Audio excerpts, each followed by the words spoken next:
As I entered the supermarket, a shiver ran down my spine. The flickering fluorescent lights cast an eerie glow over the deserted aisles, and a faint hum echoed through the empty store.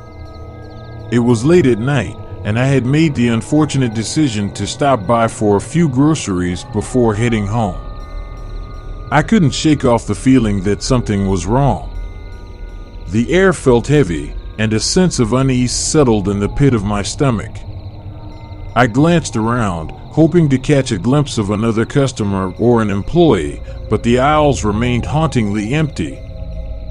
Determined to complete my shopping quickly, I started walking down the first aisle.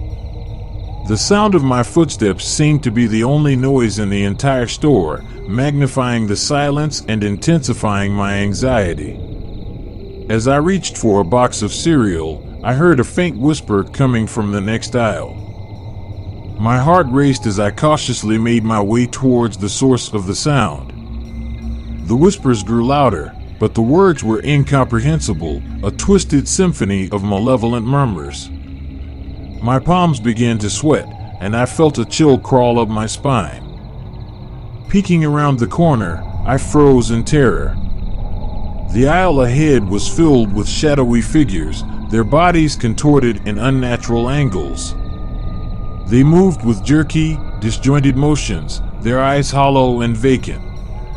The whispers grew louder, merging into an eerie chorus that echoed through the supermarket. I stumbled back, trying to find an escape route, but the figures noticed my presence. Their gazes locked onto me, and their mouths twisted into grotesque smiles. Panic surged through my veins, urging me to flee, but my feet felt rooted to the spot. One by one, the figures began to approach, their twisted limbs scraping against the linoleum floor. Their whispers grew into a cacophony of malicious laughter, gnawing at my sanity. I darted down another aisle, desperately searching for an exit, but the layout of the store seemed to change with every turn I took. My mind spun with terror as I found myself trapped in a labyrinth of shelves and darkness. The figures were everywhere, their gaunt faces contorted with sadistic pleasure. Their whispers pierced through my mind, invading my thoughts, driving me closer to the brink of madness. Time lost all meaning as I ran aimlessly through the supermarket, my heart pounding in my chest. The whispers merged into a maddening chant, an incomprehensible mantra that reverberated through the aisles. I stumbled upon a shelf filled with mirrors and froze, catching my reflection in one of them. To my horror, my own reflection grinned back at me with malevolence. The twisted figure in the mirror reached out, as if trying to break free. I stumbled back, crashing into a display of canned goods, causing a cascade of metal and glass to rain down around me. The noise seemed to awaken something primal within the figures. Their movements became more frenzied, their whispers growing into a deafening roar. I fought to block out the cacophony, clawing at my ears in a futile attempt to silence the torment. Just as I thought I couldn't endure it any longer, a blinding light flooded the supermarket.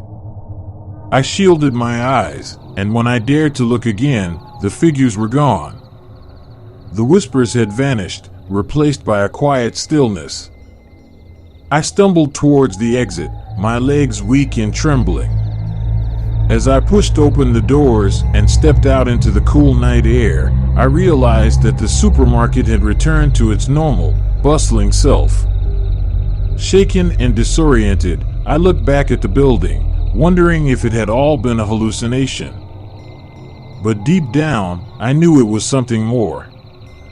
The true nature of the supermarket remained a mystery, a place where nightmares took form.